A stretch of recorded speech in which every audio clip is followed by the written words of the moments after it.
nous allons poursuivre la présentation de la mise à jour des courriers arrivés avec notre application de gestion et de suivi de courrier. Nous nous sommes arrêtés la dernière fois sur cet écran. Nous allons voir comment cette fois-ci transférer un courrier à une autre direction ou à une autre unité, service éventuellement. C'est quoi transférer un courrier? C'est lorsque une direction a reçu un courrier qui ne les était pas destinés, donc dont ils n'ont pas les compétences pour le traiter. Donc à ce moment, il faut le transférer à la direction qui a les compétences pour traiter ce courrier. Je vais donc partir ici, là, dans une autre direction,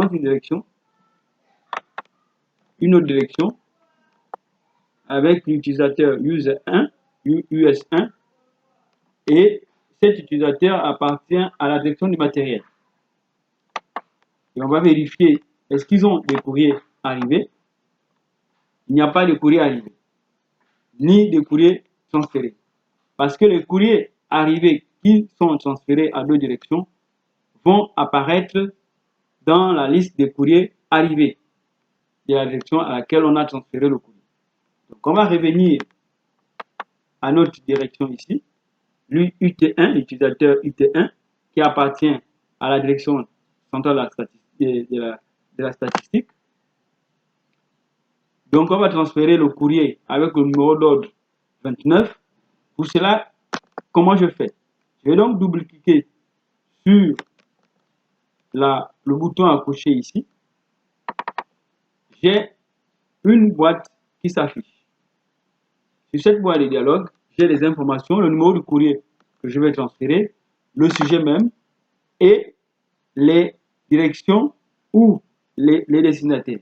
Le destinataire, on a dit on veut transférer ce courrier à la direction du matériel. Direction du matériel, donc je vais chercher. Voilà, ici, je coche la direction du matériel. Si je devais le transférer à une ou deux ou trois mêmes directions ou services, je ne sais pas, même à d'autres, à des personnes physiques, il suffirait seulement de les cocher. Et le courrier sera transféré à toutes ces personnes, à toutes ces directions. Maintenant, je dois choisir ici une instruction. Je peux par exemple dire que c'est un avis. Donc ici, je prends avis. Et qu'est-ce que je fais après? Je peux mettre une remarque. Je vais mettre pour avis. Après, je vais donc valider. La lettre du courrier arrivé numéro est effectuée avec succès. Et qu'est-ce que ça me génère? Ça me génère le bordereau de transfert d'un courrier arrivé.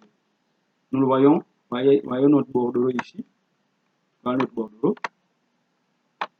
Avec, bien sûr, le numéro du courrier que je transfère, la proposition, donc ça c'est le sujet, l'expéditeur, direction centrale des systèmes d'information. C'est l'expéditeur, le premier expéditeur, parce que la lettre est arrivée à la direction de la statistique, direction centrale de la statistique. Mais la lettre qui est arrivée à la direction centrale de la statistique revient à la direction centrale des systèmes d'information. Donc, c'est cet expéditeur-là qui est ici. Maintenant, le destinataire, c'est la direction du matériel. L'opérateur, c'est user 1. L'instruction, c'est l'avis. Ça a été émis le premier cinquième mois, comment on appelle ça? Le 5. Donc, le 5, premier mois 2025. L'État, ce n'est pas encore traité. Qui a transféré le document? C'est la direction centrale de la statistique. Pour quelle raison? Pour avis. Donc, les infos qu'on vient un peu de rentrer, c'est ça. À ce moment, la personne a la possibilité soit d'imprimer ou même d'enregistrer, on a bien un nom ici de suite. Vous pouvez d'enregistrer selon la forme. Vous voulez le enregistrer en PDF, vous voulez le enregistrer en Word, et vous attribuez un nom et vous enregistrez et vous avez le document avec vous. Ou directement l'imprimer. Ok? Voilà. Je vais donc fermer ici. Maintenant, nous allons donc partir à la direction ici. là, on a transféré. Je vais donc, voilà. On a le document qui a été transféré, il apparaît ici. Nous avons le document transféré.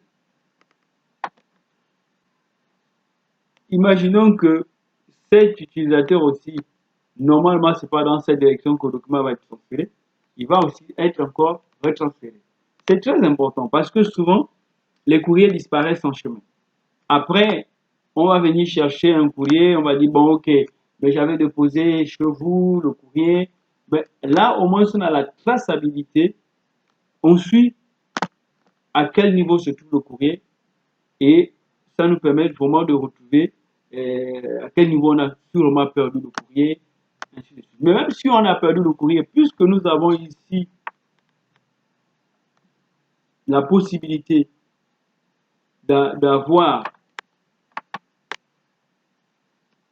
vous voyez non, ici, on peut télécharger ce courrier, on va le retrouver et on a notre document. Maintenant, ce n'est pas fini. On revient pour cette partie. Nous revenons à l'utilisateur UT1. Cette fois-ci, nous entrons dans l'onglet bordereau. On reviendra là-dessus. Mais on voit d'abord des bordereaux de transfert. Le bordereau de transfert ici nous permet de voir les courriers que nous avons transférés. À quel destinataire, pour quelle raison, donc l'avis, quelle date, et aussi, est-ce que l'instruction que nous avons donnée a été prise en compte. Et éventuellement, ici, on a les PJ, donc point pièce jointe. On a ici le numéro de courrier et le sujet.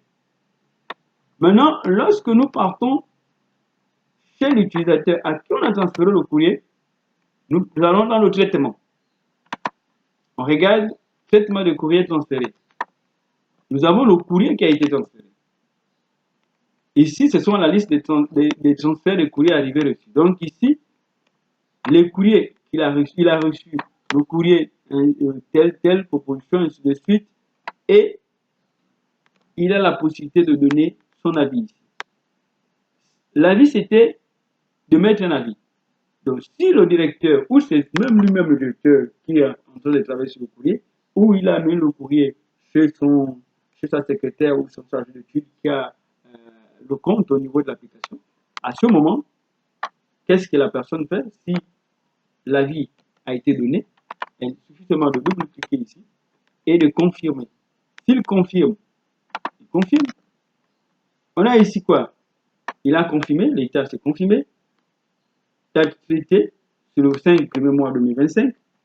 Et lorsque nous repartons chez la personne qui a fait le transfert, je vais ici mettre à jour. Voilà. Nous avons ici que le document a été, l'instruction a été traitée, l'avis a été donné, mais ça a été donné le 5. Vous voyez ici, on ne peut rien avoir, on ne peut pas avoir de changement. Par contre, si on revient ici, lui, il peut apporter des modifications encore. Donc, voilà un peu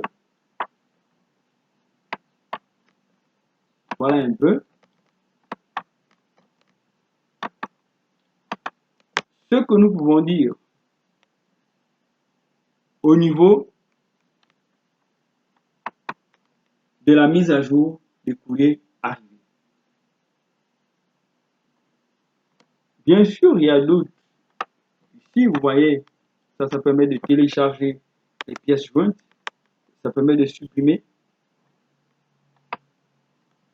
Nous pouvons en même temps encore, là, parce que là, on peut apporter les modifications, on peut modifier le PDF, donc le courrier, si nous nous sommes trompés. On peut ajouter ou même supprimer les PDF si nous nous sommes trompés. Voilà un peu ce que nous pouvons faire. Il y a d'autres que vous allez si vous travaillez sur l'application, il y a beaucoup d'autres fonctionnalités qu'on ne peut pas rentrer dans tous les détails, mais voilà les détails les plus importants. Je vous remercie.